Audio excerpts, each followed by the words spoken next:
আত্মরক্ষার জন্য আঞ্জুর হাতে খুন হয়েছিল পুলিশের আইজি এবং ধনী ব্যবসায়ীর বখাটে ছেলে ভারুন।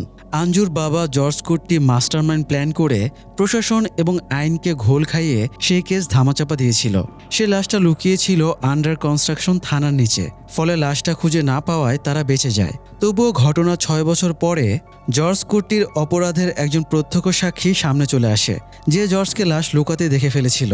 এবারও জর্জ আরও সাংঘাতিক প্ল্যানের মাধ্যমে ফরেন্সিক টেস্টের আগেই কঙ্কাল বদলে ফেলে এবং আরও একবার নিজের ফ্যামিলিকে প্রোটেক্ট করে। কিন্তু এর পরেও সে নিস্তার পায় না। এই দীর্ঘ চলমান কেসে যেই জর্জের সাথে লাগতে এসেছে সে তাদের সবারই ক্যারিয়ার ধ্বংস করে দিয়েছে। ফলে জর্জের চারিদিকে শত্রুর অভাব নেই। এবার জর্জ মেয়েকে বিয়ে দিয়ে স্বাভাবিক জীবন নিশ্চিত করতে চেয়েছিল, কিন্তু শত্রুরা চারিদিক থেকে একের পর এক সাংঘাতিক প্ল্যানের মাধ্যমে জর্জকে ঘায়েল করতে থাকে। এবার শুধু বাইরের শত্রু না, বরং নিজেদের ভেতরের শত্রু মাথাচাড়া দিয়ে ওঠে। এরকম পরিস্থিতিতে কি জর্জ নিজের ফ্যামিলিকে বাঁচাতে পারবে? আসুন শুনে আসি দৃশ্যমের পরিবার বাঁচানোর লড়াইয়ে হার না মানা সেই বাবার আরও একটি গল্প। জর্জের আশঙ্কা ছিল তার থানার নিচে লাশ লুকানোর ব্যাপারটা একদিন হয়তো সামনে চলে আসবে।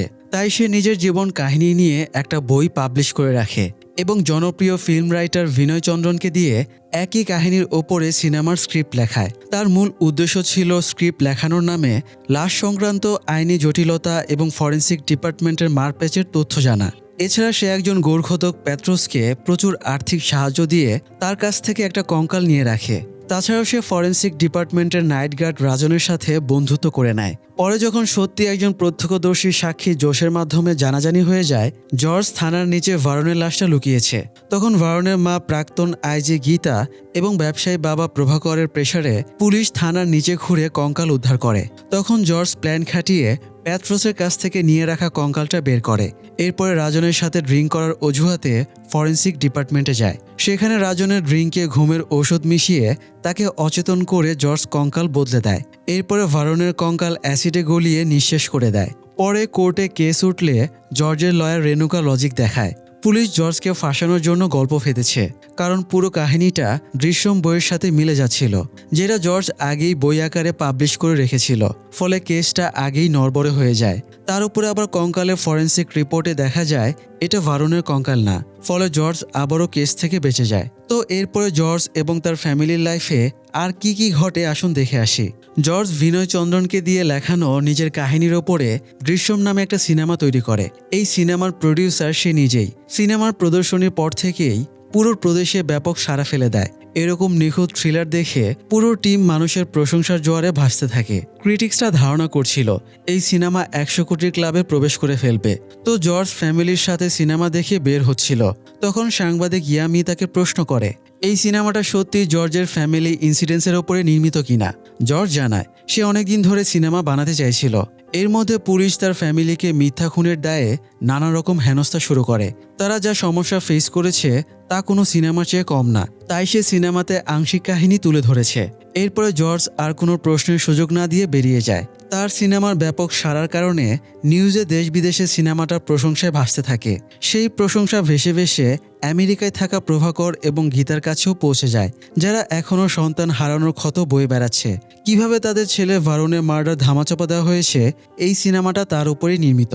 তাই এই সিনেমাটা তাদের ক্ষততে নতুন করে ক্যান্সার ধরে যাবার মতো অবস্থা হয়। যাই হোক, এদিকে জর্জের কাছে বিভিন্ন জায়গা থেকে সিনেমা রিলিজের জন্য ফোন আসতে থাকে। সেবার ফরেন্সিকে কঙ্কাল বদলানোর ঘটনার পরে গার্ড রাজনের চাকরি চলে গিয়েছিল। এরপর থেকে জর্জ রাজনকে নিজের অ্যাসিস্ট্যান্ট হিসেবে রেখে দিয়েছে।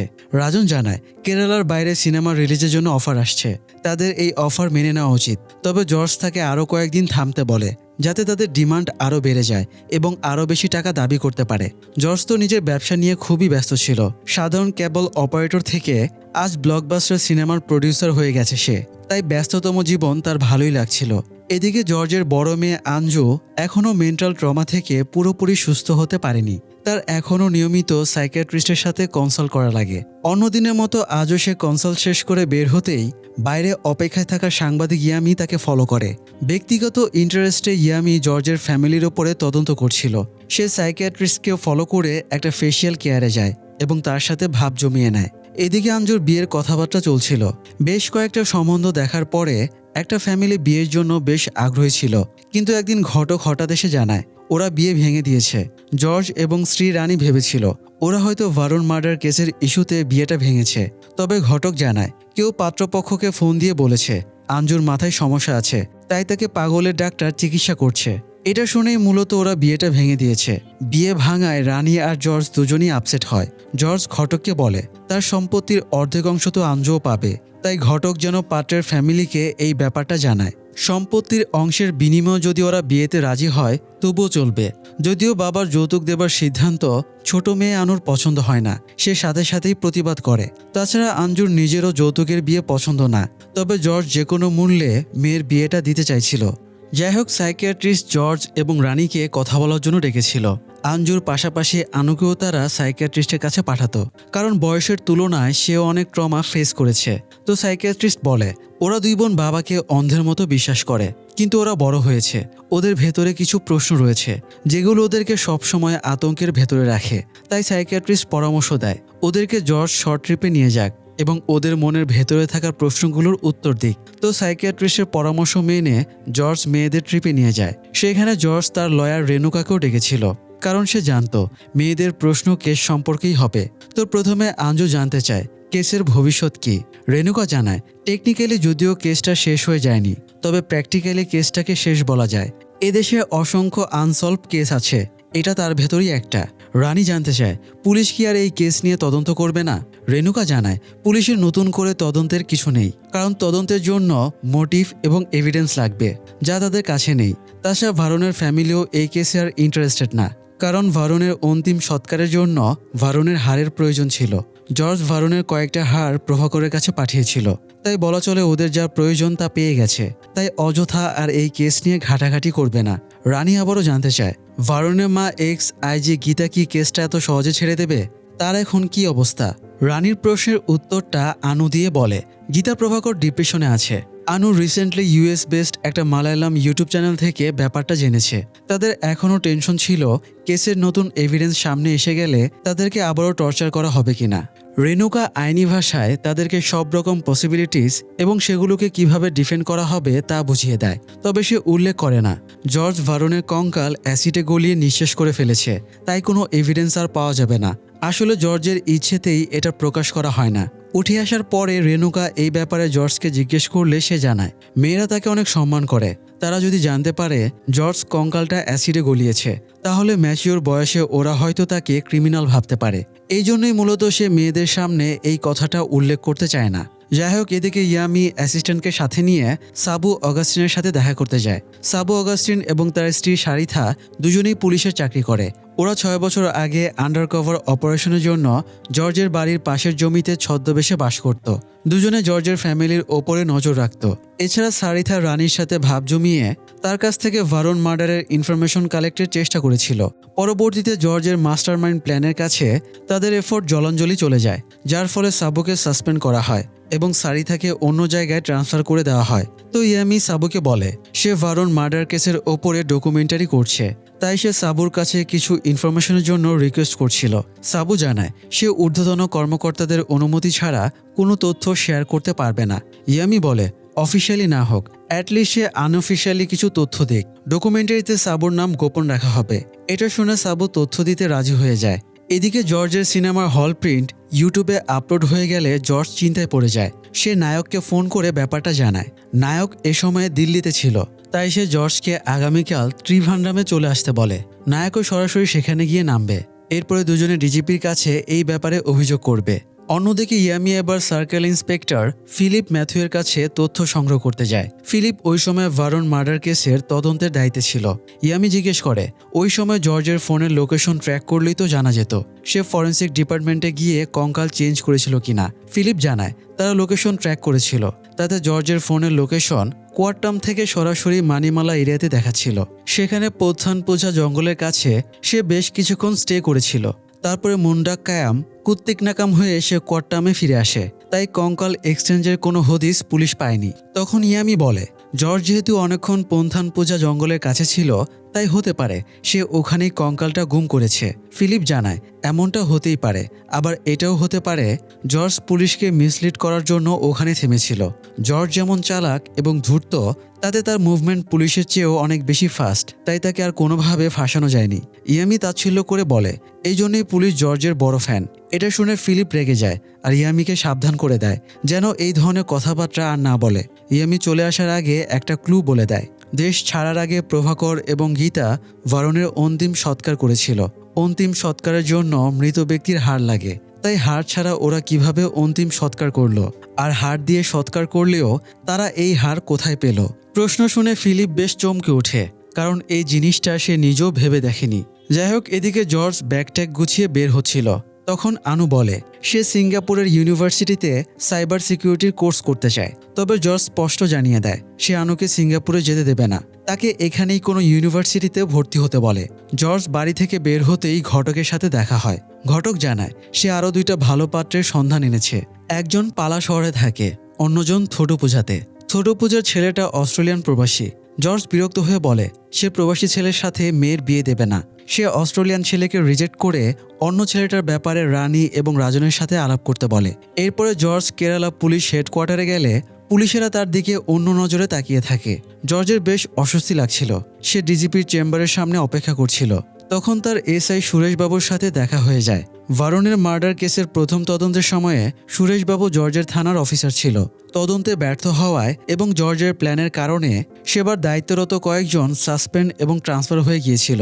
সুরেশবাবুকেও সেবার ট্রান্সফার করে দেওয়া হয়। তাছাড়া এমনিতে প্রথম থেকেই সুরেশবাবুর সাথে জর্জের সম্পর্ক ভালো ছিল। তো সুরেশবাবু জর্জকে দেখে খুশি মনেই এগিয়ে আসে এবং কথা বলার সময় জানায় সে 2 মাস হলো রিটায়ার করেছে। মেয়ের বিদেশে হায়ার এডুকেশনের জন্য অনেক টাকার প্রয়োজন, তাই সে রিটায়ারমেন্টের টাকা উঠানোর জন্য এসেছে। সে এটাও জানায় ট্রান্সফারের পরে সে এতদিন এর্নাকুলামের সাইবার সেলের দায়িত্বে ছিল। তো কথাবার্তার এক পর্যায়ে সুরেশবাবু কেসের ব্যাপারে জানতে চাইলে জর্জ জানায় সে বর্তমান আপডেট জানে না। সুরেশবাবু বলে সে জর্জের বাড়িতে তদন্তে যাবার আগে ভেবেছিল কনস্টেবল শাহদেবান হয়তো ব্যক্তিগত শত্রুতার জেরে জর্জকে ফাঁসাতে চাইছে। তবে পরে সে রিয়েলাইজ করে বাড়িতে অবশ্যই কিছু একটা ঝামেলা হয়েছে। সুরেশবাবু ঝুঁকে এসে নিচু স্বরে বলে খুনটা আত্মরক্ষার জন্য হয়েছিল, তাই না? জর্জ এই প্রশ্নটা এড়িয়ে যায়, কারণ সামান্য ভুল কথার জেরেও অনেক কিছু ঘটে যেতে পারে। সুরেশবাবু বলে যদিও জর্জের ফ্যামিলির ওপরে অনেক টর্চার হয়েছিল, তবুও ডিপার্টমেন্টের অনেকেরই জর্জের ফ্যামিলির ওপরে সফট কর্নার ছিল। পুলিশ হলেও তাদের মানবতা আছে, কিন্তু ওই সময় আইজি গীতা প্রভাকরের কারণে তারা টর্চারে বাধ্য হয়েছিল। এরই মধ্যে নায়ক চলে আসে, তাই জর্জ কথা শেষ করার জন্য বলে সুরেশবাবুর কখনো কোনো হেল্পের প্রয়োজন হলে যেন জর্জকে জানায়। সুরেশবাবু বলে তার ছেলের ফিল্ম ডিরেক্টর হবার শখ, সে অলরেডি কয়েকটা শর্ট ফিল্মও বানিয়েছে, তাই সে জর্জকে রিকোয়েস্ট করে সম্ভব হলে তাকে যেন একটা সুযোগ দেওয়া হয়। জর্জ ব্যাপারটা ভেবে দেখবে বলে নায়কের সাথে ডিজিপির রুমে চলে যায়। ফিরে এসে জর্জ নিজের অফিসে বসেছিল। তখন রাজন পালার পাত্রটার সব ডিটেলস খোঁজ নিয়ে এসে জর্জকে জানায় পাত্রের সবই ঠিক ছিল, তবে পাত্রের বাবার সাথে আইজির খুব ভালো সম্পর্ক। এটা শুনে জর্জ এই সম্বন্ধটাও ক্যান্সেল করে দেয়, কারণ পুলিশের সাথে কানেকশন আছে এমন ফ্যামিলিতে সে মেয়ের বিয়ে দেবে না। এ সময় আবার জর্জের ফিল্মের ডিরেক্টর অনিশ রাজ দেখা করতে আসে। জর্জের সিনেমা 100 কোটি আয় ক্রস করে যাওয়ায় সে জর্জের সাথে আরেকটা সিনেমা বানাতে চাইছিল। তবে জর্জ জানায় সে কিছুদিন রেস্ট নিয়ে তারপরে নতুন সিনেমায় হাত দিতে চায়। এছাড়া জর্জ অনিশ রাজকে রিকোয়েস্ট করে তার নেক্সট ফিল্মে যেন সে সুরেশবাবুর ছেলেকে অ্যাসিস্ট্যান্ট ডিরেক্টর হিসেবে রাখে। এরপরে খবরটা জর্জ সুরেশবাবুকে জানালে সে খুবই খুশি হয়। রাতে জর্জ বারান্দায় বসেছিল। সে রুমে যাবার সময় খেয়াল করে বাগানের ভেতরে কেউ লাইট মারছে। ব্যাপারটা সন্দেহজনক হলেও জর্জ তেমন গুরুত্ব দেয় না। সকালে রানী খবরের কাগজ নিতে দরজা খুলে দেখে জোশে এবং তার স্ত্রী দাঁড়িয়ে আছে। জোশেই মূলত ভারনের কেসের একমাত্র প্রত্যক্ষদর্শী সাক্ষী। সে প্রভাকর এবং গীতার কাছে টাকার বিনিময়ে জানিয়ে দিয়েছিল জর্জ থানার নিচে লাশ লুকিয়েছিল। তো ওদেরকে দেখেই রানী রেগে যায়। ওরা জর্জের সাথে দেখা করার জন্য রিকোয়েস্ট করে। জর্জ ঘুম থেকে উঠে দেখা করলে ওরা অনুতপ্ত হয়ে জানায় জর্জের ব্যাপারে তাদের পুলিশকে জানানো উচিত হয়নি। সেই ঘটনার পরে তাদের অভিশাপ লেগেছে। জোশের মা অসুস্থ হয়ে মারা যায়। অনেক চেষ্টা এবং খরচের পরেও তাকে বাঁচানো যায়নি। এছাড়া জোশের ব্যবসাতেও ক্রমাগত লস লেগেই আছে। এক জ্যোতিষী বলেছে তাদের ওপরে কোনো ফ্যামিলির অভিশাপ লেগে আছে, তাই উন্নতি হচ্ছে না। এই জন্য তারা জর্জের কাছে ক্ষমা চাইতে এসেছে। জর্জ বলে তারা জোশের ফ্যামিলিকে অভিশাপ দেয়নি, বরং জোশের স্বীকারোক্তির জন্য জর্জের কিছুটা লাভই হয়েছে, কারণ ওই ঘটনায় কেসটা আরও দ্রুত সেটেল হয়েছে। জর্জ ওদেরকে ব্যবসা বাড়ানোর জন্য কিছু টাকা লোন দিতে চাইলে ওরা বেশ অবাক হয়ে যায়। জর্জ বলে জোশে এই টাকা নিয়ে ব্যবসা করুক, পরে টাকা পয়সা হলে সুযোগ সুবিধা মতো ব্যাগ দিলেই হবে। জর্জের মহানুভবতা দেখে ওরা বিস্মিত হয়ে যায়। এরপরে জর্জের বাড়িতে প্যাত্রোসের মেয়ে শ্রেয়া দেখা করতে আসে। প্যাত্রোসের কাছ থেকে জর্জ কঙ্কাল নিয়েছিল, যেটা পরে সে ভারনের কঙ্কালের সাথে বদলে দিয়েছিল। বিনিময়ে জর্জ প্যাত্রোসকে প্রচুর টাকা দিয়েছিল, যা দিয়ে সে মেয়েদেরকে স্টাবলিশ করেছিল। তো শ্রেয়া সৌদিতে থাকতো। সৌদির এক ছেলের সাথে শ্রেয়ার বিয়ে ঠিক হয়েছে, তাই সে জর্জের ফ্যামিলিকে বিয়েতে ইনভাইট করতে এসেছিল। এদিকে ইয়ামি 24 ঘন্টাই জর্জের ফ্যামিলির ওপরে নজর রাখছিল। ওরা কোথায় যায় না যায়, কাদের সাথে দেখা করে, কারা বেড়াতে আসে, সবকিছুই মনিটরিং করছিল। এমনকি শ্রেয়া জর্জের বাড়ি থেকে বের হলে ইয়ামি তার কয়েকটা ফটো তুলে নেয়। শ্রেয়া যে বাসে ওঠে, ইয়ামিও একই বাসে ওঠে। এরপরে গল্পে গল্পে শ্রেয়ার সাথে ভাব জমিয়ে সে তার নাম এবং অ্যাড্রেস জেনে নেয়। শ্রেয়ার অ্যাড্রেস ছিল মানিমালাতে প্রত্যানপোজা জঙ্গলের পাশেই। ভারনের কঙ্কাল উদ্ধারের পরে জর্জের ফোনের লোকেশন ঠিক এখানেই দেখিয়েছিল। তাই ইয়ামি বুঝে যায় জর্জের কেসের সাথে শ্রেয়াদের স্ট্রং কানেকশন আছে। এদিকে জর্জ আঞ্জুর বিয়ের ব্যাপারটা নিয়ে খুবই চিন্তিত ছিল। রাতে তার ঠিকমতো ঘুম হচ্ছিল না। মেয়ে আবারও কোনো বিপদে পড়তে পারে এই আতঙ্কে সে অস্থির হয়ে থাকত। এরই মধ্যে ঘটক এসে জানায় আঞ্জুর নতুন সম্বন্ধটাও ভেঙে গেছে। দুজন আননোন নম্বর থেকে পাত্রপক্ষকে ফোন করে জানিয়েছে আঞ্জুর মানসিক সমস্যা আছে। বারবার কেউ ফোন করে বিয়ে ভেঙে দিচ্ছে। এই ব্যাপারটাতে জর্জ বেশ বিচলিত হয়ে পড়ে। সে ঘটকের কাছ থেকে সেই নম্বরটা কালেক্ট করে, যেটা থেকে পাত্রপক্ষকে ফোন করা হচ্ছে। এরপরে জর্জ সুরেশবাবুর সাথে দেখা করে তাকে এই নম্বরের ডিটেলস বের করতে বলে। যেহেতু রিটায়ারমেন্টের আগে সুরেশবাবু সাইবার সেলে চাকরি করত, তাই সে সব ডিটেলস কালেক্ট করে জর্জকে দেয়। সুরেশবাবু জানায় ফোন নম্বর যার নামে রেজিস্টার করা সে মারা গেছে। তার মানে কেউ ফেক নম্বর ইউজ করছে। নম্বরটা ম্যাক্সিমাম টাইমে অফ থাকে, তবে যে কয়বার নম্বরটা অন হয়েছে প্রতিবারই জর্জের বাড়ির কাছাকাছি লোকেশন দেখিয়েছে। যে মোবাইলে সিমটা ঢোকানো আছে সেই মোবাইলের আইএমআই নম্বরও তারা পেয়েছে। এই মোবাইলে আগে অন্য একটা সিম ঢোকানো ছিল, সেই সিমটা আবার এখন আরেকটা মোবাইলে ঢোকানো আছে। সুরেশবাবু সেই সিমের মালিকের ডিটেলসও বের করে এনেছে। সে জর্জকে জানায় ওই নম্বরটা শান্তি নামে রেজিস্টার করা এবং তার অ্যাড্রেস হলো কারাকন্নিল হাউস। নাম এবং ঠিকানা শুনে জর্জ চমকে ওঠে, কারণ এটা রাজনের ঠিকানা। জর্জ তখনই রাজনের বাড়িতে চলে যায়। জর্জকে দেখেই রাজনের স্ত্রী কিছুটা ভয় পেয়ে যায় এবং ঘরের ভেতর থেকে রাজনকে ডাক দেয়। রাজন বের হতেই জর্জ তাকে থাপ্পড় মেরে কলার চেপে ধরে বলে সে এভাবে প্রতারণা কেন করলো। তখন রাজনের স্ত্রী ছুটে এসে প্রতিবাদ করে বলে রাজন একা প্রতারণা করেনি, বরং জর্জই আগে রাজনের সাথে প্রতারণা করেছে, যার কারণে রাজনের চাকরি চলে যায়। ফলে তারা অর্থকষ্টে দিন কাটাতে থাকে। তাদের ছেলে মেয়েদের পড়াশোনা পর্যন্ত বন্ধ হয়ে যায়। এই দুঃখে তাদের মেয়ে সুইসাইডের চেষ্টা করে। এতে মেয়ে বেঁচে গেলেও সে সারা জীবনের জন্য কথা বলার ক্ষমতা হারিয়ে ফেলে। জর্জ নিজের স্বার্থের জন্য রাজনকে ইউজ করেছিল। সেই রাগেই রাজন জর্জের সাথে থেকে তার ক্ষতি করছিল। এদের কথা শুনে জর্জের খুবই খারাপ লাগে। তার অপরাধবোধ হচ্ছিল, কারণ সে নিজের অজান্তেই সে এদের ক্ষতি করে দিয়েছে। তবে সবকিছুর মাঝে জর্জ একটা জিনিস বুঝতে পারছিল, আড়াল থেকে কেউ তার পেছনে ঘাপটি মেরে আছে। সুযোগ পেলেই সে জর্জকে ঘায়েল করবে।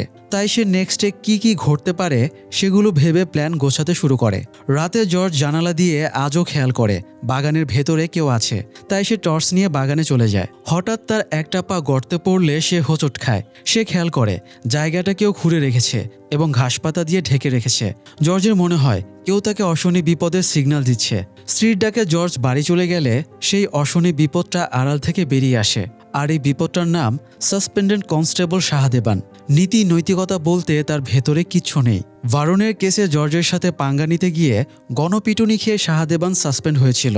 তাই প্রতিশোধ নিতে সে জর্জের পেছনে লেগে আছে।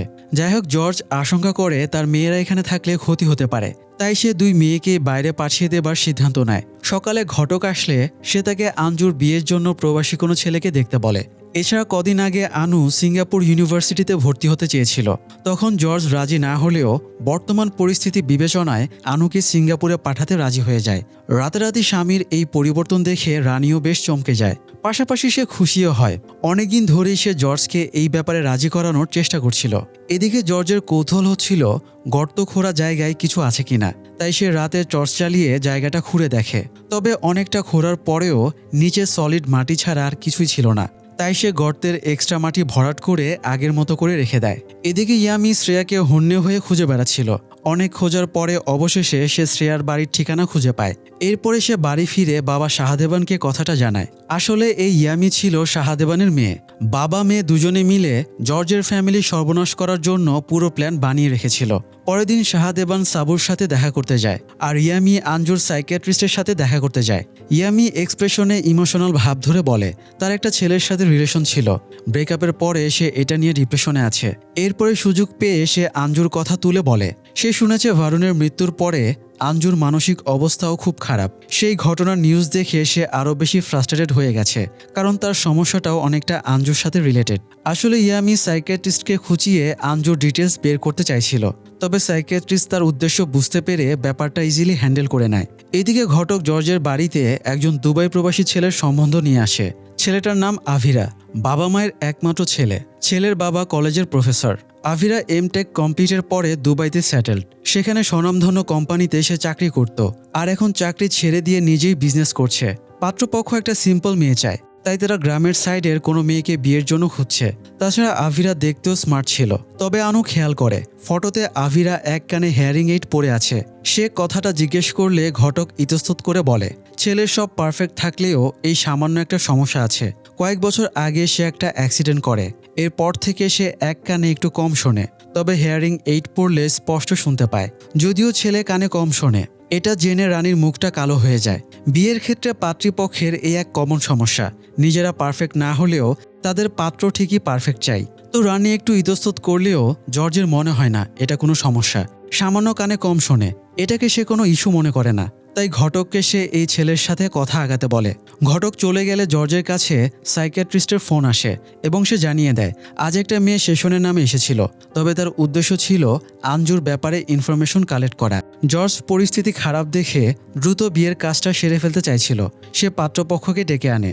আঞ্জু আর আভিরা নিজেদের ভেতরে কথাবার্তা বলে জর্জ আভিরার বাবার সাথে, এবং রানী আভিরার মায়ের সাথে গল্পসল্প করে। এতে তাদের মনে হয় ফ্যামিলিটা বেশ ভালো, এই ফ্যামিলিতে মেয়ের বিয়ে দিলে সে ভালোই থাকবে। এদিকে শ্রেয়া বাড়ি ফিরে দেখে শাহদেবান গাড়ি নিয়ে তার বাড়ির সামনে দাঁড়িয়ে আছে। তার দাঁড়িয়ে থাকার ভঙ্গি যেন গাড়ি নষ্ট হয়ে গেছে, সে সারানোর চেষ্টা করছে।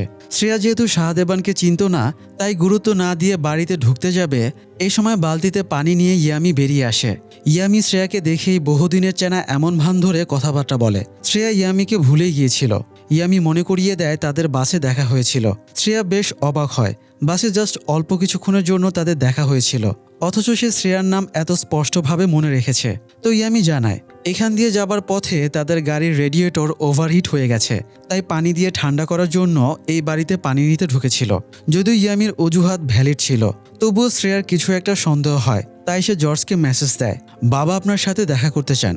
জর্জ প্যাট্রোসের বাড়িতে আসলে শ্রেয়া জানায় মেয়েটার সাথে তার শুধুমাত্র একবার বাসে দেখা হয়েছিল। মেয়েটা নিজে আগ বাড়িয়ে কথা বলতে এসেছিল। এরপরে ওরা বাবা মেয়ে গাড়ি নষ্টর অজুহাতে বাড়ির সামনে থামে। পরে দুজনেই বাড়ির ভেতরে এসে আলগা পিরিত দেখিয়ে চলে যায়। শ্রেয়া খোঁজ নিয়ে জেনেছে ইয়ামি আশেপাশের প্রতিবেশীদের তাদের ঠিকানা সম্পর্কে জিজ্ঞাসাবাদ করেছিল। জর্জ জানতে চায় ওরা কে হতে পারে, এই ব্যাপারে শ্রেয়া বা প্যাট্রোস কোনো হিন্টস দিতে পারবে কিনা। শ্রেয়া জানায় লোকটার প্রতিবেশীদের নিজেকে পুলিশ বলে পরিচয় দিয়েছিল, আর প্যাট্রোস বলে লোকটা বাড়িতে ঢোকার সময়ে খাকি রঙের প্যান্ট পরেছিল, তবে তার ধারণা লোকটা পুলিশ না। জর্জ এবার দ্বিধায় পড়ে যায় ওরা কারা হতে পারে। যাই হোক, এদিকে শাহদেবান আর ইয়ামি প্যাট্রোসের পুরনো এলাকাতে গিয়ে মানুষকে জিজ্ঞাসাবাদ করে জানতে পারে প্যাট্রোস আগে গোরখদক ছিল, কবরস্থানের পাশেই তার বাড়ি ছিল। এটা শুনে শাহদেবান বুঝে যায় প্যাট্রোসের হাত দিয়ে জর্জ কঙ্কাল চেঞ্জ করেছিল। অন্যদিকে জর্জ তখন মেয়ের বিয়ের তাড়াহুড়োতে ব্যস্ত ছিল। জর্জ আভিরার ব্যাপারে অনেক খোঁজ খবর নেয়, তবে সব জায়গা থেকেই ভালো খবরই শোনা যায়। তাই ফ্যামিলি নিয়ে জর্জ আভিরার বাড়িতে যায়। সেখানে গিয়েও আভিরাদের বাড়ির পরিবেশ তাদের ভালোই লাগে। আরেকদিকে শাহদেবান পৌঁছে যায় সাইকিয়াট্রিস্টের কাছে। সে সাইকিয়াট্রিস্টের গলায় ছুরি ধরে আঞ্জুর ফাইলটা বের করায়। এরপরে বলে তাকে এই ফাইলে কিছু জায়গায় চেঞ্জ করে দিতে হবে, আর এই ব্যাপারটা শুধু দুজনের ভেতরই থাকবে। সে যদি কাউকে বলার চেষ্টা করে তাহলে শাহদেবান তার মেয়ের ক্ষতি করে দেবে। সাইকিয়াট্রিস্টের মেয়ে কোথায় পড়াশোনা করত শাহদেবান সেই খোঁজও নিয়ে এসেছিল। তবুও সাইকিয়াট্রিস্ট জর্জকে ফোনে কথাটা জানিয়ে দেয়। জর্জ লোকটার বেশভূষার ব্যাপারে জানতে চাইলে সাইকিয়াট্রিস্ট জানায় সে পুলিশের মতো খাকি প্যান্ট আর বুট পরেছিল। চেহারা ভয়ঙ্কর, দেখে মনে হয় কোনো অপরাধী তার জন্য কঠিন না। বিবরণ শুনে জর্জ খানিকটা আন্দাজ করে ফেলে এরকম লোক শুধুমাত্র শাহদেবানই হতে পারে। এরই মধ্যে আবার আভিরার বাবা জর্জকে ফোন দিয়ে বলে দুজন লোক এসে আঞ্জুর ব্যাপারে আজে বাজে কথা বলে বিয়ে ভাঙার চেষ্টা করছিল, তবে তারা গুরুত্ব না দেওয়ায় ওরা চলে গেছে। ওরা চলে যাবার সময়ে আভিরা একটা ফটো তুলে নেয় যেটাতে গাড়ির রেজিস্ট্রেশন নম্বর দেখা যাচ্ছে। আভিরার বাবা জর্জের হোয়াটসঅ্যাপে ফটোটা পাঠিয়ে দিলে জর্জ রাজনকে ফটোতে দেখতে পায়। জর্জ জোশেকে দিয়ে গাড়ির রেজিস্ট্রেশন নম্বর চেক করায়। জোশে জানায় এটা একটা পুরনো মডেলের গাড়ি, এর আগেও ৩-৪ জন গাড়িটা ইউজ করেছে, তবে সর্বশেষ গাড়িটা কিনেছিল শাহদেবান নামের একজন। শাহদেবানের নাম শুনেই জর্জের সন্দেহ সত্যিতে পরিণত হয়, তাই সে সোজা শাহদেবানের বাড়িতে চলে যায়। সেখানে ইয়ামিকে দেখে জর্জ আরেকটা ধাক্কা খায়। তো জর্জ শাহদেবানকে বলে তোর সাথে যা ঘটেছে তা তোর নিজের কর্মফলের কারণেই ঘটেছে, তাই তুই আমার ফ্যামিলির সাথে গেম খেলিস না। আমার ফ্যামিলির ক্ষতির চেষ্টা করলে আমি ছেড়ে কথা বলবো না। শাহদেবান একটুও না ঘাবড়ে উল্টো জর্জের সাথে খারাপ ব্যবহার শুরু করে। শাহদেবান চ্যালেঞ্জ দিয়ে বলে দেখব কিভাবে তুই মেয়ের বিয়ে দিয়ে বিদেশ পাঠাস। শাহদেবানের হুমকি শুনে জর্জ আঞ্জুর বিয়ের জন্য আরও বেশি উঠে পড়ে লাগে। তবে প্রথমে জর্জ সুরেশবাবুর সাথে দেখা করে রিকোয়েস্ট করে সে শত্রুদের ফোন ট্যাপ করতে চায় যাতে ওদের সব মুভমেন্ট বুঝতে পারে। যদিও সুরেশবাবু জানায় এই কাজটা অনেক জটিল, সে কোনো সিউরিটি দিতে পারবে না, তবে সর্বোচ্চ চেষ্টা করবে। এদিকে শাহদেবান এবার প্যাত্রসের বাড়িতে পৌঁছে যায় এবং অসুস্থ প্যাত্রসের গলা টিপে ধরে জানতে চায় সে জর্জকে কঙ্কাল ডেলিভারি দিয়েছিল কিনা। সেখানে প্যাত্রসের মেয়ে শ্রেয়া বাবাকে আটকাতে গেলে শাহদেবান তাকেও মারধর করে। তাদের দুজনকে মেরে বাড়িতে আগুন লাগিয়ে দেবার হুমকি দেয়। শাহদেবানের অ্যাগ্রেশন দেখেই ওরা বুঝতে পারছিল এই নির্মম কাজটা ওর জন্য কোনো ব্যাপারই না, তাই মেয়েকে বাঁচাতে প্যাত্রস তার কাছে সব স্বীকার করে নেয়। জর্জ আঞ্জুর বিয়ের ডেট ফাইনাল করে আত্মীয়দের দাওয়াতের লিস্ট বানাচ্ছিল, তখন প্যাত্রস তাকে ফোন করে কথাটা জানিয়ে দেয়। জর্জ মোবাইলটা শ্রেয়ার হাতে দিতে বলে। জর্জ প্রথমে খোঁজ নেয় শ্রেয়া ঠিক আছে কিনা, তারপরে বিস্তারিত জানতে চায়। জর্জ বুঝতে পারে এটাও শাহদেবানের কাজ। শ্রেয়া বলে বিপদ দেখে একজন প্রতিবেশী পুলিশকে ফোন করেছিল, পুলিশ এসে তাদের থানায় অভিযোগ করতে বলেছে। শ্রেয়া জর্জের কাছে এই ব্যাপারে পরামর্শ চাইলে জর্জ তাকে থানায় গিয়ে লিখিত অভিযোগ দায়ের করতে বলে। এদিকে শাহদেবানের এসব কর্মকাণ্ডের ব্যাপারে সিআই ফিলিপ এবং আইজি থমাস বাস্টিনও অবগত ছিল। মূলত সাবু ফিলিপকে জানিয়েছিল, পরে ফিলিপ আইজি থমাসকে জানিয়েছিল। সেই থেকে তারা শাহদেবানের মুভমেন্ট ফলো করছিল, কারণ কেসটা নিয়ে বেশি ঘাটাঘাটি হলে মিডিয়া কভারেজ হয়ে যেতে পারে, তখন পুলিশের ওপরে বদনাম এবং প্রেশার দুটোই আসবে। তো শাহদেবান ক্রমাগত ভারনের কেসটা নাড়াচাড়া করায় এবং শ্রেয়া শাহদেবানের নামে অভিযোগ দায়ের করায় সিআই ফিলিপ আইজি থমাসকে ফোন করে ব্যাপারটা জানিয়ে দেয়। তাই আইজি থমাস শাহদেবানকে তার কোয়ার্টারে এনে দেখা করাতে বলে। শাহদেবান দেখা করতে এলে তারা জিজ্ঞেস করে সে কেন পুরনো কেস নিয়ে নাড়াচাড়া করছে। শাহদেবান জানায় ভারনের লাশটা নিয়ে জর্জ কি করেছে সে এই ব্যাপারে তদন্ত করছে। থমাস বিরক্ত হয়ে জানতে চায় তদন্ত করে সে এখন পর্যন্ত কি উদ্ধার করেছে। উল্টো সে বিভিন্ন জায়গায় নিজেকে পুলিশের পরিচয় দিয়ে পুলিশের বদনাম করছে। তার উপর আবার এখন তার নামে লিখিত অভিযোগও রেজিস্টার হয়ে গেছে। সে কারো বাড়িতে ঢুকে মৃত্যুসজ্জায় থাকা ব্যক্তি এবং একজন মেয়ের গায়ে হাত তুলেছে। থমাস জানতে চায় ওরা কারা এবং এই কেসের সাথে কি কানেকশন। শাহদেবান কোনো উত্তর দিতে না চাইলে থমাস ক্ষেপে যায় এবং শাহদেবানের নামে কেস ফাইল করে লকআপে ঢুকিয়ে দিতে বলে। এরপরে থমাস বাইরে বেরিয়ে দেখে প্রভাকর দাঁড়িয়ে আছে। প্রভাকর থমাসের সাথে গীতাকে ভিডিও কলে কথা বলানোর চেষ্টা করে, কিন্তু ডিপ্রেসড গীতা কোনো রেসপন্স করে না। ফোন রেখে প্রভাকর থমাসকে বলে তারা এই জন্য ইউএসএতে শিফট করেছিল যাতে নতুন জীবন ফ্রেশভাবে স্টার্ট করতে পারে, কিন্তু গীতা মুভ অন করতে পারেনি। সে সবসময় প্রভাকরকে দোষারোপ করে বলতো ছেলের হত্যার তদন্তের সময়ে প্রভাকর গীতার পাশে দাঁড়ায়নি। এই অভিমানে গীতা প্রভাকরের সাথে কথা বলা বন্ধ করে দেয়। এক পর্যায়ে ডিপ্রেশনে গীতা সবার সাথেই কথা বলা বন্ধ করে দেয়। ডাক্তার জানায় ছেলের হত্যার বিচার না পাওয়ায় গীতার এই দশা হয়েছে। এই পর্যায়ে এসে প্রভাকরের অনেক গিল্ট ফিল হতে থাকে। প্রভাকরে মনে হয় তার জন্যই গীতার এই দশা হয়েছে, আর সেই অনুশোচনা থেকেই প্রভাকর জেদ ধরে তাকে যে কোনো মূল্যে এই কেসটা সলভ করতে হবে। এই জন্যই মূলত প্রভাকর এই কাজটা শাহদেবানকে দিয়েছিল। থমাস বলে শাহদেবানের এমনিতেই জর্জের সাথে ব্যক্তিগত শত্রুতা আছে, তাছাড়া সে মানুষ হিসেবে খুবই বজ্জাত, তাই প্রভাকর তাকে চুজ করে ঠিক করেনি। তবে প্রভাকর বলে এই কেসের জন্য শাহদেবানই ঠিক আছে, যে কোনো নিয়ম ভাঙতে জানে সেই পারবে এই কেসের শেষ সীমানায় পৌঁছাতে। তো প্রভাকর এবার শাহদেবানকে থমাসের সাথে কথাবার্তা বলায়। থমাস জানতে চায় শাহদেবান এখন পর্যন্ত কি জানতে পেরেছে। শাহদেবান বলে যে লোকটা জর্জকে কঙ্কাল সাপ্লাই দিয়েছে সে তার ব্যাপারে জানতে পেরেছে। তাছাড়া শাহদেবানের সন্দেহ জর্জ হয়তো ভারনের কঙ্কাল প্যাত্রসের বাড়ির আশেপাশে পন্থান পূজা জঙ্গলের সীমানায় দাফন করে রেখেছে। 5 বছর আগে জর্জ ওই 20 শতক জমি কিনে নেয়, তবে সে নিজের নামে না কিনে প্যাত্রসের নামে কিনেছে। এছাড়া পেট্রোসের বাড়ি করা থেকে শুরু করে তার মেয়ের পড়াশোনার খরচ জোগানো, তাকে নার্স বানিয়ে চাকরির ব্যবস্থা করে দেওয়া, সবকিছু জর্জই করেছে। তাছাড়া ফরেন্সিক ডিপার্টমেন্ট থেকে ভারনের কঙ্কাল নিয়ে জর্জ ওখানে গিয়েছিল। তার ফোন লোকেশন অনেকক্ষণ ওখানেই স্টে করেছিল। তাই শাহদেবানের সন্দেহ জর্জ ওই জায়গাতেই ভারনের কঙ্কাল দাফন করে রেখেছে। তবে থমাস বলে জর্জ যেমন তেমন লোক না, সে বারবার পুলিশকে ঘোল খাইয়েছে। সে এমন একটা প্ল্যান খাটায় যে পুলিশ মিসলিড হয়ে ভুল তদন্তে ফেসে যায়। এবারও হয়তো সে মিসলিড করে পুলিশকে অন্যদিকে ডাইভার্ট করার জন্যই ওই জায়গাটা কিনেছে। না হলে ওর মতো স্মার্ট লোক কেন ফোন নিয়ে ওই জায়গাতে কঙ্কাল লুকাতে যাবে, যেখানে সে অবশ্যই জানতো পুলিশ তার লোকেশন ট্র্যাক করবে। শাহদেবান বলে থমাসের লজিক ঠিক আছে, কিন্তু কেউ জাস্ট মিসলিডের জন্য 20 শতক জমি কেন কিনবে? থমাস জর্জকে আন্ডার এস্টিমেট করতে বারণ করে, কারণ কয়জন মানুষই বা আছে যারা আন্ডার কনস্ট্রাকশন থানায় লাশ লুকানোর কথা চিন্তা করবে। তবুও শাহদেবান বারবার একই কথা বলছিল, ওখানে সার্চ করলেই কঙ্কাল পাওয়া যাবে। থমাস এবার বিরক্ত হয়ে শাহদেবানকে বাইরে গিয়ে দাঁড়াতে বলে। এরপরে থমাস প্রভাকরকে বলে পুলিশ ওই জঙ্গলের পুরো জায়গাটা সার্চ করেও কিছু পায়নি। তাছাড়া কঙ্কাল কাণ্ডের পরে জর্জ একটা দোকান থেকে রাবার বাগানের কথা বলে 35 লিটার অ্যাসিড কিনেছিল। নর্মালি প্রতি মাসে তার রাবার বাগানে 4 থেকে 5 লিটার অ্যাসিড লাগে, তাহলে সে একসাথে 35 লিটার অ্যাসিড কেন কিনল? তাছাড়া এই 35 লিটার অ্যাসিড কেনার পরেও জর্জ প্রতি মাসে তার প্রয়োজনীয় 4 থেকে 5 লিটার করে অ্যাসিড কিনতেই থাকে। এর একটাই মানে দাঁড়ায় জর্জ হয়তো ভারনের কঙ্কাল গলিয়ে ফেলেছে। তবুও প্রভাকর একটা ট্রাই মেরে দেখতে বলে, হয়তো এমন কোনো লিড পাওয়া যাবে যা জর্জের ক্রাইম ফাঁস করে দেবে। প্রভাকরের বারবার রিকোয়েস্টে থমাস রাজি হয়ে যায়, তবে জানায় তদন্তে আরও একজন অফিসার প্রভাকর এবং শাহদেবানের সাথে থাকবে। এদিকে জর্জ মেয়ের বিয়ের কেনাকাটা নিয়ে ব্যস্ত ছিল, তবে মাঝে মধ্যে সে বাগানে শাহদেবানের খুঁড়ে রাখা জায়গাটাও চেক করত। সে ওখানে একটা দড়ি টানা দিয়ে রেখেছিল, এতে কোদালের কোপ পড়লে দড়িটা কেটে যাবে আর সে বুঝে যাবে এখানে নতুন করে কোনো কারসাজি করা হয়েছে। অন্যদিকে শাহদেবান অফিসিয়াল পুলিশ নিয়ে পেট্রোসের বাড়িতে যায়। তারা পেট্রোসকে জেরা করে জেনে নেয় সে কার কঙ্কাল তুলে জর্জকে দিয়েছিল। পেট্রোসের পুরো স্টেটমেন্টটা রেকর্ড করে রাখা হয়। এরপরে তারা সেই ছেলেটার বাড়িতে যায় এবং স্যাম্পল কালেক্ট করে, যাতে জর্জের বদলে দেওয়া কঙ্কালের সাথে ডিএনএ টেস্ট করে দেখা যায় ওটাই সে কঙ্কাল কিনা। তবে ইয়ামির কিছুটা কনফিউশন ছিল, জর্জ এসব প্রমাণ কেন ছেড়ে যাবে। শাহদেবান বলে সবচেয়ে ইন্টেলিজেন্ট মানুষও কিছু না কিছু ভুল করে, তাই হতে পারে জর্জও কিছু ভুল করেছে। এরই মধ্যে জর্জ আরেকটা খারাপ খবর পায়। সুরেশবাবু জর্জকে ফোন করে বলে সাইবার সেলের কেউ জর্জের শত্রুদের ফোন ট্যাপ করতে রাজি হচ্ছে না, কারণ এতে তাদের চাকরি চলে যাবার পাশাপাশি ওদের জেলও হয়ে যাবে। তাই কেউই রিস্কটা নেবে না। জর্জের পুরো বিশ্বাস ছিল শাহদেবান একা খেলছে না, বরং তার পেছনে আরও অনেকেই আছে। বিশেষ করে সাবু যেহেতু শাহদেবানের সাথে ঘুরঘুর করছে, তার মানে আনঅফিশিয়ালি পুলিশও এতে জড়িত আছে। জর্জ তার লয়ার রেণুকার সাথে দেখা করে এই ব্যাপারে আলাপ করে। রেণুকা জানায় পুলিশ এখনও কোনো নতুন এভিডেন্স খুঁজে পায়নি। জর্জ মেয়ের বিয়ে নিয়ে টেনশন করছিল, তাই রেণুকা তাকে বিয়ের দিকে ফোকাস করতে বলে, বাকিটা সে সামলে নেবে।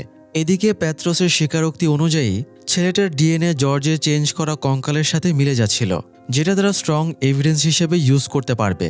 তবে থমাস দুটো ব্যাপারে তাদের সতর্ক করে দেয়, হুবহু এইভাবেই কোর্টে পৌঁছাতে হবে এবং যে কোনোভাবে ভারনের দেহাবশেষ খুঁজে বের করতে হবে, না হলে এই কেসটা টিকবে না। প্রভাকর বলে তাদের আপাতত আঞ্জুর বিয়েটা আটকে দিতে হবে। তবে থমাস জানায় জর্জ তাদের মুভমেন্ট সম্পর্কে জেনে গেছে, এই জন্য অলরেডি সে কোর্টে অ্যান্টিসিপেটরি বেল বা আগাম জামিনের আবেদন করে রেখেছে, যেটার নোটিশ অলরেডি আজকে থানায় চলে এসেছে।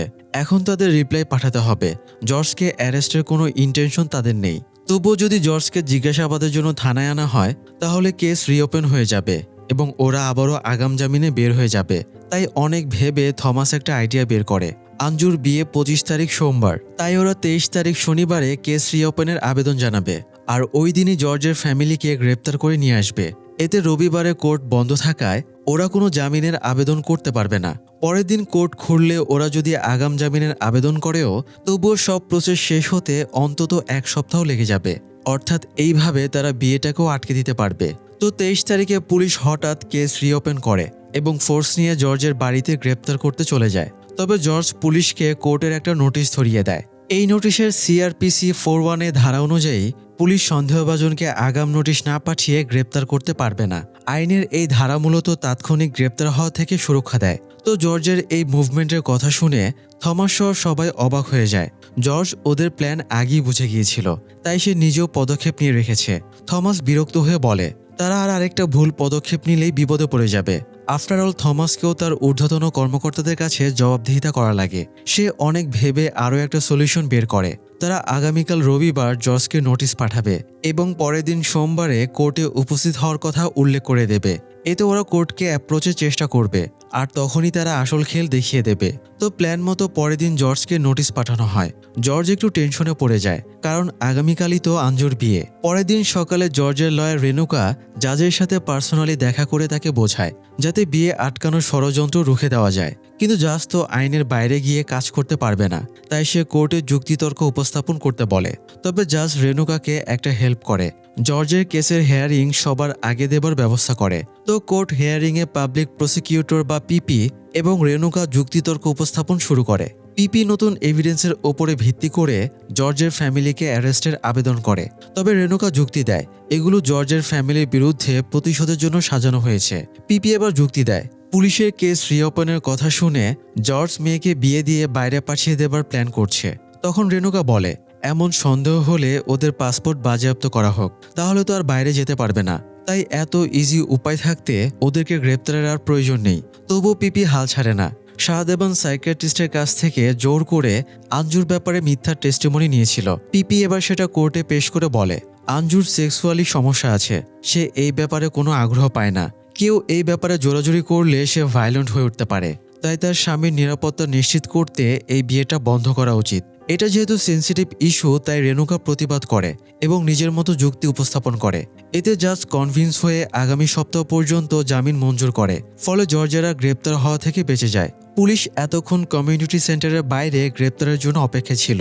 তারাও হতাশ হয়ে ফিরে যায়। ফলে বিয়েটা বেশ ভালো মতোই সম্পন্ন হয়ে যায়। কিন্তু আসল খেলা শুরু হয় এরপরে। যে প্রভাকরকে প্রথম থেকেই শান্ত, নিরীহ, ভদ্র মানুষ বলে মনে হয়েছিল, সে এবার মাস্টার প্ল্যান নিয়ে হাজির হয়। আসলে এতক্ষণ বিয়ে আটকানোর জন্য ওরা যা এফোর্ট দিচ্ছিল তার সবটাই নাটক, জাস্ট আই ওয়াশ। প্রভাকর জানতো এসব টুকটাক এভিডেন্স দিয়ে জর্জের বিরুদ্ধে তারা স্ট্রং কেস সাজাতে পারবে না। তাই সে গত 2 বছর ধরে প্ল্যান বানাতে থাকে। প্রভাকর এবার আইজি থমাসকে নিজের প্ল্যানটা জানায়। প্রভাকরের আসল ট্রাম্প কার্ড হলো আঞ্জুর স্বামী আভিরা। অ্যাকচুয়ালি আভিরা প্রভাকরের হয়েই কাজ করে। আভিরা ব্যবসায় লস খেয়ে জেলে যাবার পরিস্থিতি হয়েছিল। তখন আভিরার ব্যবসায় ইনভেস্ট করে প্রভাকর তাকে বিপদ থেকে উদ্ধার করে। তার প্ল্যান ছিল আভিরার সাথে আঞ্জুর বিয়ে দেওয়ার। তাই সে কয়েকজন ঘটককে ঘুষ দিয়ে রাখে যাতে জর্জের মেয়ের সাথে আভিরার বিয়েটা সেটেল করে দিতে পারে। কিন্তু জর্জ জেদ ধরে বসেছিল সে বিদেশে সেটেল কোনো ছেলের সাথে মেয়ের বিয়ে দেবে না। তাই প্রভাকর একটু মুশকিলই পড়ে গিয়েছিল। তাই শাহদেবানকে দিয়ে সে এমন সিচুয়েশন ক্রিয়েট করে যাতে জর্জ প্রবাসী ছেলের সাথে মেয়েকে বিয়ে দিতে বাধ্য হয়। আর এভাবেই সে আভিরার সাথে আঞ্জুর বিয়েটা সেটেল করে। জর্জের যাতে কোনো সন্দেহ না হয়, তাই প্রভাকর এই কয়দিন বিয়ে ভাঙার মিথ্যা নাটক করে। তো এখন প্রভাকরের নেক্সট প্ল্যান হলো আভিরা হানিমুনের নামে আঞ্জুকে দূরে একটা রিসোর্টে নিয়ে যাবে। সেখানে গিয়ে আভিরা আঞ্জুকে ড্রিঙ্কের ভেতরে ড্রাগ মিশিয়ে খাওয়াবে। এতে আঞ্জু সেন্সলেস হয়ে গেলে শাহদেবান তার শরীর এবং বিছানায় রক্ত ছড়িয়ে দেবে। এছাড়া দেয়াল সহ বিভিন্ন জায়গায় আভিরার হাতের ছাপও বসিয়ে দেবে। এরপরে রক্তমাখা ছুরি আঞ্জুর হাতে ধরিয়ে দেওয়া হবে। এ সময় জর্জকে ভিডিও কলে মেয়ের কন্ডিশন দেখানো হবে। মেয়েকে বাঁচাতে জর্জ রিসোর্টে ছুটে আসবে। ততক্ষণে তারা ড্রাগের অ্যান্টিডোজ দিয়ে আঞ্জুকে জাগিয়ে তুলবে। জর্জ সেখানে পৌঁছানোর সাথে সাথে রেডি পুলিশও চলে আসবে। সেখানকার সিচুয়েশন দেখে মনে হবে আঞ্জু আভিরাকে খুন করেছে, আর জর্জ মেয়েকে বাঁচাতে আভিরার ডেড বডি গুম করে দিয়েছে। যেহেতু কোর্টে অলরেডি দাবি তোলা হয়েছিল আঞ্জুর সেক্সুয়ালি সমস্যা আছে, কেউ তাকে জোরাজুরি করলে সে ভায়োলেন্ট হয়ে উঠতে পারে। তাই সেই জের ধরে সহজেই তাকে ফাঁসিয়ে দেওয়া হবে। তারা জর্জ এবং তার মেয়েকে ভারনের কেসে কিছু করতে পারেনি। তবে এই কেসে ওদের বিরুদ্ধে স্ট্রং এভিডেন্স থাকবে। ওরা কোনোভাবেই এখান থেকে বেরিয়ে আসতে পারবে না। তো প্ল্যান শোনার পরে থমাস জানতে চায় আভিরার কি হবে। প্রভাকর জানায় আভিরা যেভাবে এসেছিল আবার সেভাবেই চলে যাবে, ওর কোনো ট্রেস থাকবে না। আভিরা আগামীকাল রামেশ্বরে যাবে। পরের দিন সে ফিশিং বোটে করে শ্রীলঙ্কায় চলে যাবে। সেখান থেকে নতুন আইডেন্টিটি নিয়ে সে আরও 250 জন ইন্ডিয়ানের সাথে তিউনিসিয়া চলে যাবে। তাই প্রভাকর থমাসকে তার প্ল্যানের ওপরে ভরসা রেখে নিশ্চিন্তে রাতটা ঘুমাতে বলে। এদিকে শাহদেবান এবং আভিরা তাদের দেওয়া ইনস্ট্রাকশন মোতাবেক কাজ শুরু করে দেয়। নিজেদের নির্ধারিত কাজ শেষ করে ওরা বেরিয়ে যায়। তবে সহজ পথ না ধরে শাহদেবান অন্য একটা পথে গাড়ি টার্ন করালে আভিরা জিজ্ঞেস করে সে এই রোড কেন নিল। শাহদেবান জানায় এটা শর্টকাট পথ। তাই আভিরা আর সন্দেহ করে না। তো সকালে আইজি থমাস বাস্টিনের ঘুম ভাঙে একটা ফোন কলে। এরপর সে রাগে গজগজ করে প্রভাকরের বাড়িতে এসে উল্টাপাল্টা বলা শুরু করে। সে প্রভাকরকে জানায় তার প্ল্যান অনুযায়ী কিছুই ঘটেনি। এটা শুনে প্রভাকর বিস্মিত হয়ে যায়। থমাস তার কাছে থাকা ইনফরমেশন মোতাবেক জানায়, গতরাতে শাহদেবান যখন আঞ্জুকে ঘুমে রেখে এবং জর্জকে ভিডিও কলে দেখিয়ে এভিডেন্স সাজাচ্ছিল, তখন আভিরের সাথে ধাক্কা লেগে একটা স্ট্যান্ড পড়ে গেলে সেই শব্দে আঞ্জুর ঘুম ভেঙে যায়। তখন আতঙ্কে আভিরা বাইরে পালিয়ে যায়। আঞ্জু একটা ছুরি দিয়ে শাহদেবানকে ডিফেন্ড করতে গেলে শাহদেবান আঞ্জুর চুলের মুঠি ধরে তাকে দেয়ালের সাথে ঠেসে ধরে। এরপরে ছুরি দিয়ে আঞ্জুকে কয়েক জায়গায় কেটে দিয়ে জোরে একটা থাপ্পড় মারলে আঞ্জু সেন্সলেস হয়ে বিছানায় পড়ে যায়। এরপর শাহদেবান সেখান থেকে বেরিয়ে যায়। ততক্ষণে জর্জ পৌঁছে জানালা দিয়ে মেয়ের অবস্থা দেখে অস্থির হয়ে পড়ে। সে লাথি দিয়ে দরজা ভাঙার চেষ্টা করছিল। এ সময় পুলিশ চলে আসলে জর্জ জানায় তার মেয়ে এবং জামাই ভেতরে ছিল। এক্স কনস্টেবল শাহদেবান মেয়ের মোবাইল থেকে তাকে ফোন করে থ্রেট দিয়েছে যে সে আঞ্জুর ক্ষতি করে দেবে। তো পুলিশের হেল্প নিয়ে দরজা ভেঙে জর্জ ভেতরে ঢোকে এবং আহত আঞ্জুকে উদ্ধার করে। তো থমাসের টেনশন হচ্ছিল জর্জকে স্ট্রংভাবে ফাঁসানোর জন্য শাহদেবান আভিরাকে খুন করবে, কারণ তার মতো বদমাশের পক্ষে এটা কোনো ব্যাপারই না। প্রভাকরেরও এবার এমনটাই সন্দেহ হচ্ছিল, কারণ কয়েকদিন আগে শাহদেবান তাকে বলেছিল জীবিত মানুষকে মৃত প্রমাণ করা অনেক টাফ, এক্ষেত্রে রিস্কও থেকে যায়। যদি মৃত ব্যক্তির সামনে চলে আসে তাহলে কেসটাই ডিসমিস হয়ে যাবে। তাই শাহদেবান আভিরাকে মেরে ফেলার কথা বলছিল। আভিরাকে মেরে লাশটা জর্জের বাগানে পুঁতে দিলে কেসটা আরও স্ট্রং হবে। তবে প্রভাকর কোনো হতাহতের ঝামেলায় যেতে চাইছিল না। সে শুধুমাত্র চায় আঞ্জু জেলে যাক আর জর্জের ফ্যামিলি নরক যন্ত্রণা ভোগ করুক। এইটুকু ঘটলেই তার স্ত্রী গীতা শান্তি পাবে। তখন তো শাহদেবান তার কথা মেনেই নিয়েছিল, কিন্তু বদমাশটা এমন প্ল্যান করে রাখবে সে আন্দাজও করতে পারেনি। তো দুজনে শাহদেবানের বাড়িতে তাকে খুঁজতে গিয়ে দেখে সেখানে জর্জ দাঁড়িয়ে আছে, অথচ তার এখানে থাকার কথাই না। এবার জর্জ জানায় শাহদেবানের সাথে কি ঘটেছে। জর্জ তার বাগানে ঘোড়া দেখে আগেই বুঝে গিয়েছিল এখানে কি ঘটতে চলেছে। জর্জ শাহদেবানের প্ল্যান জেনে যাওয়ায় নিজেও ব্যাকআপ প্ল্যান করে রাখে। জর্জ আঞ্জুকে উদ্ধার করতে গিয়ে জোশেকে ফোনে বলে রাখে সে যেন রেডি হয়ে রাস্তার আড়ালে লুকিয়ে থাকে। একটু পরে শাহদেবান তাকে ক্রস করবে, সে যেন শাহদেবানকে ফলো করে দেখে সে জর্জের বাড়িতে যাচ্ছে কিনা। জোশে শাহদেবানকে ফলো করার পরে জর্জকে জানিয়ে দেয় শাহদেবান জর্জের বাড়িতে এসেছে। তখন জর্জ প্ল্যান খাটিয়ে শাহদেবানের বাড়িতে গিয়ে অপেক্ষা করতে থাকে। শাহদেবান বাড়িতে ফিরে ভেতরে ঢুকতেই জর্জ তাকে আচমকা অ্যাটাক করে। জর্জ শাহদেবানকে মারতে মারতে বলে তোর প্ল্যান ছিল আভিরাকে মেরে আমার বাগানে পুঁতে দেওয়া, তাই না? শাহদেবান বাজেভাবে হেসে বলে এবার জর্জ আর তার মেয়ের জেলে যাওয়া কেউ আটকাতে পারবে না। জর্জ জানতে চায় শাহদেবান আভিরার সাথে কি করেছে। শাহদেবান কিছু বলতে না চাইলে জর্জ এবার তার শরীরে কয়েক জায়গায় কেটে দেয় এবং মেরে ফেলার হুমকি দেয়। তখন শাহদেবান সব স্বীকার করে বলে সে একা এসব করছে না, তার পেছনে প্রভাকর আর আইজি কলকাঠি নাড়ছে। জর্জ জানতে চায় শাহদেবান আগেভাগে বাগানে কিছুটা খুঁড়ে রেখেছিল কেন। শাহদেবান জানায় ওপরের শক্ত মাটিটা খুঁড়ে রাখলে নিচের দিকে খোঁড়া সহজ হয়। তাছাড়া শাহদেবান জানত কৌতূহলবশত জর্জ ওই জায়গা খুঁড়ে দেখবে। তাই জর্জ যখন ভেতরে কি আছে দেখার জন্য ঘুরছিল তখন শাহদেবান আড়াল থেকে জর্জের ভিডিও রেকর্ড করে রেখেছিল, যাতে তাকে আভিরার লাশ লুকানোর কেসে আরও স্ট্রংভাবে ফাঁসানো যায়। তো শাহদেবানের এখনকার স্বীকারোক্তি জর্জ জোশেকে দিয়ে রেকর্ড করিয়ে নেয়। তাছাড়া শাহদেবানের আভিরাকে মারার প্ল্যানও সফল হয়নি, কারণ শাহদেবান জর্জের বাগানে যাবে এটা জর্জ আগে থেকেই জানত। তাই সে শালা রাজেশকে ফোন করে বলে তার বাগানে চোর ঢুকেছে। এই জন্য রাজেশ লোকজন নিয়ে বাগানে চোর খুঁজতে চলে যায়। বাগানে এত লোকজন দেখে শাহদেবান সেখান থেকে আভিরাকে নিয়ে পালিয়ে আসে। তো জর্জ আইজি থমাস আর প্রভাকরকে বলে আমার কাছে শাহদেবানের স্বীকারোক্তি রেকর্ড করা আছে, আপনাদেরকে আমি কোর্টে দেখে নেব। এই বলে জর্জ চলে যাচ্ছিল। তখন প্রভাকর বলে ওই স্বীকারোক্তির কারণে আমাকে নিশ্চয়ই ফাঁসি দেওয়া হবে না। আমি যা হারাবার তা আমি হারিয়ে ফেলেছি, তাই জেল থেকে বেরিয়ে আমি আবারও তোমার ফ্যামিলির ক্ষতি করব। যতবার আমি বাধা পাবো ততবারই চেষ্টা চালিয়ে যাব। মনে রেখো ভাগ্য তোমাকে বারবার সঙ্গ দেবে না। প্রভাকরের কথার পরে জর্জ নতুন করে ভাবতে বসে এই লড়াইয়ের একটা শেষ হওয়া উচিত। তাই জর্জ সিদ্ধান্ত নেয় সে ভারুনের খুনের এভিডেন্স সহ পুলিশের কাছে আত্মসমর্পণ করবে। আঞ্জু হাসপাতালে ভর্তি ছিল। জর্জ সেখানে গিয়ে ফ্যামিলির সাথে এই ব্যাপারে আলোচনা করে এবং তাদেরকে শক্ত হতে বলে। তারপরে জর্জ রেনুকাকে নিয়ে আইজি থমাসের কাছে গিয়ে আত্মসমর্পণ করে। তবে তারা শর্ত জুড়ে দেয় জর্জকে 5 বছরের বেশি সাজা দেওয়া যাবে না, জর্জের ফ্যামিলির পেছনেও আর লাগা যাবে না। প্রভাকর শর্ত মেনে নেয় ঠিকই, তবে তাচ্ছিল্য করে বলে জর্জ ঠেলায় পড়ে এই সিদ্ধান্ত নিয়েছে, কারণ এতদিন সে জাস্ট ভাগ্যের জোরে বারবার বেঁচে গেছে। প্রভাকরের অনেক কনফিডেন্স ছিল জর্জের খেলা একদম শেষ, তাই সে অনেক অহংকার দেখাচ্ছিল। তবে জর্জ প্রভাকরকে সতর্ক করে দিয়ে বলে, আমি জানি আপনি আমার মেয়ের ক্ষতির চেষ্টা করবেন, তবে আমি যতদিন বেঁচে আছি আপনি আমার মেয়ে বা ফ্যামিলির কোনো ক্ষতি করতে পারবেন না। তবু আমি আরও একবার আপনার ওপরে ভরসা রাখছি। আপনি যদি আমার মেয়ের সামান্যতম ক্ষতিরও চেষ্টা করেন তাহলে আমি আপনাকে খুন করে ফেলব। স্বয়ং আইজি অফিসে এত বড় থ্রেট দিয়ে জর্জ বাইরে বেরিয়ে যায়। এ সময় প্রভাকরের কাছে আভিরার ফোন আসে। আভিরা বলে, আপনি এভাবে আমার সাথে প্রতারণা করলেন। আপনি কি জানতেন না শাহদেবান আমাকে খুনের প্ল্যান করছে? প্রভাকর বিনয়ের সাথে বলে সে শাহদেবানের প্ল্যানের ব্যাপারে কিছুই জানত না। আভিরা জানায় জর্জ যখন শাহদেবানকে অ্যাটাক করে তখন সেও ওই বাড়িতেই ছিল। বিপদ দেখে সে দৌড়ে পালিয়ে যায়। এরপরে এখন সে সমুদ্রের মাঝে আছে। আভিরা ওদেরকে জানায় আঞ্জুর সাথে অ্যাকচুয়ালি কি ঘটেছিল। একই সময়ে আইজি অফিসের সামনে দাঁড়িয়ে রেণুকা জর্জকে জিজ্ঞেস করে, জর্জের বিরুদ্ধে এমনিও কোনো স্ট্রং এভিডেন্স ছিল না, তারা চাইলে কেসটা ডিসমিস করে দিতে পারত, তবুও জর্জ আত্মসমর্পণ কেন করল? এর কি প্রয়োজন ছিল? জর্জ বলে তার নিজেকে নিয়ে টেনশন, কারণ সে নিজেও জানে না প্রয়োজনে সে কতটা সাংঘাতিক হয়ে উঠতে পারে। এরপরে জর্জ স্বীকার করে আঞ্জুকে শাহদেবান টর্চার করেনি, বরং জর্জ নিজেই মেয়েকে টর্চার করে বিভিন্ন জায়গায় কেটে দিয়েছে। আসলে জর্জ রিসোর্টে পৌঁছে বুঝতে পারে এটা তাদের জন্য ফাঁদ। বাইরে পুলিশের গাড়ির সাইরেন শোনা যাচ্ছিল, তাই কেসটা উল্টে দিতে জর্জ তাৎক্ষণিক প্ল্যান বানায়। শাহদেবান আঞ্জুকে আটকে রেখে টর্চার করেছে এমন কাহিনী সাজাতে সে আঞ্জুকে মারধর করে এবং কয়েক জায়গায় কেটে দেয়। যদিও কাজটা করতে গিয়ে কষ্টে জর্জের বুকটা ফেটে যাচ্ছিল, কিন্তু মেয়েকে এই ফাঁদ থেকে বাঁচাতে এছাড়া আর কোনো উপায় ছিল না। তো মারধরের পরে আঞ্জুকে মুমূর্ষু হয়ে শুয়ে থাকতে বলে আর হাসপাতালে যাবার পরে চোখ খুলতে বলে।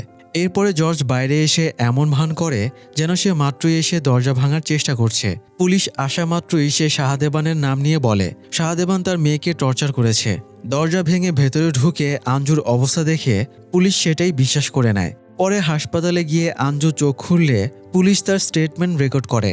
আঞ্জু পুলিশকে জানায় শাহদেবান তার ওপরে টর্চার করেছে। আজ সকালে আইজি থমাস মূলত ফোনে এই ইনফরমেশনটা পেয়েই প্রভাকরের কাছে ছুটে গিয়েছিল। তো জর্জের কথা শুনে রেণুকা একদম থ হয়ে যায়। সে জর্জের মাস্টারমাইন্ড প্ল্যানের ব্যাপারে ভালোভাবেই জানে, কিন্তু এরপরও সে আজও জর্জকে চিনে উঠতে পারেনি। এদিকে আভিরার কাছে থমাস আর প্রভাকর শোনে শাহদেবান আঞ্জুকে কোনো আঘাত করেনি। আভিরা পুরোটা সময় শাহদেবানের সাথেই ছিল, তাই সে নিজে সাক্ষী শাহদেবান এরকম কিছু করেনি। তাই ওরা দুজনেও বুঝে যায় কাজটা জর্জই করেছে। তাই এই সত্যটা জানতে পেরে ওরাও বাকরুদ্ধ হয়ে যায়। জর্জ যখন হেঁটে যাচ্ছিল ওরা বাইরে এসে দাঁড়ালে জর্জ ওদের দিকে জাস্ট এক নজর তাকিয়ে থাকে। সে চোখ দিয়ে ওদের বুকের ভেতরে কাঁপুনি ধরিয়ে দেয়। জর্জের চোখেই সতর্কবার্তা লেখা ছিল, ফ্যামিলির ক্ষতি করলে সে কাউকেই ছাড়বে না। প্রভাকরের এতদিন ধারণা ছিল জর্জ মাস্টারমাইন্ড প্ল্যানের জন্য না, বরং জাস্ট ভাগ্যের জোরে বারবার পার পেয়ে যায়। তবে থমাস প্রভাকরকে সতর্ক করে দেয় সে যেন জর্জকে ভাগ্যবান বলে আন্ডার এস্টিমেট না করে। প্রভাকর জর্জের মেয়েকে দোষী প্রমাণের জন্য 2 বছর ধরে অনেক কাঠখড় পুড়িয়ে পারফেক্ট প্ল্যান বানিয়েছিল, অথচ জর্জ সেই 2 বছরের প্ল্যানকে 2 মিনিটে ধূলিসাৎ করে দোষীর জায়গায় মেয়েকে ভিকটিম বানিয়ে দিল। তাই থমাস প্রভাকরকে সাজেশন দিয়ে বলে অন্তত এখন প্রভাকরের রিয়েলাইজ করা উচিত নিজের মেয়েকে বাঁচাতে জর্জ যতদূর প্রয়োজন যেতে পারে, সব থেকে সাংঘাতিক কাজও প্রয়োজনে করতে পারে। আর জর্জ সবসময় তাদের চেয়ে এক ধাপ এগিয়ে থাকে। সে নিজে যেহেতু এই যুদ্ধটা থামিয়ে দিতে চাইছে, তাই থমাস প্রভাকরকেও ব্যাপারটা এখানেই শেষ করে ফেলতে বলে। তো জর্জের আত্মসমর্পণের নিউজটা টক অব দ্য টাউন হয়ে ওঠে। ভারনের মিসিংয়ের 13 বছর পরে অবশেষে কেসটা সলভ হয়ে যাচ্ছে। ব্যাপারটা নিয়ে শোরগোল শুরু হয়। প্রভাকর গীতাকে নিউজটা দেখিয়ে জিজ্ঞেস করে সে খুশি হয়েছে কিনা। অনেকদিন পরে আজ গীতা প্রভাকরের সাথে কথা বলে, তবে তার প্রথম বাক্যটাই ছিল সে আঞ্জুকে শাস্তি পেতে দেখতে চায়। যে যুদ্ধ জর্জ থামিয়ে দিতে চেয়েছিল সেই যুদ্ধ যদি আবারও শুরু হয় তাহলে কে জিতবে? জর্জ কি জেলের ভেতর থেকে ফ্যামিলিকে প্রোটেক্ট করতে পারবে, নাকি এই সুযোগে তার ফ্যামিলিকে শেষ করে দেওয়া হবে? বন্ধুরা, আপনাদের কি মনে হয়? আপনাদের মন্তব্য শেয়ার করতে পারেন কমেন্ট বক্সে। তো যাই হোক, একজন প্রোটেক্টিভ বাবা জঙ্গলের সিংহের চেয়েও ভয়ঙ্কর হয়ে উঠতে পারে। ছেলে মেয়ের জন্য যে কোনো বাবাই চরম সীমা পার করতে পারে। এই জন্যই হয়তো হুমায়ুন আহমেদ বলেছিলেন পৃথিবীতে অসংখ্য খারাপ মানুষ আছে, কিন্তু একজনও খারাপ বাবা নেই। বন্ধুরা, আজ এই পর্যন্তই। সবাই ভালো থাকুন, পরিবারের খেয়াল রাখুন। ধন্যবাদ।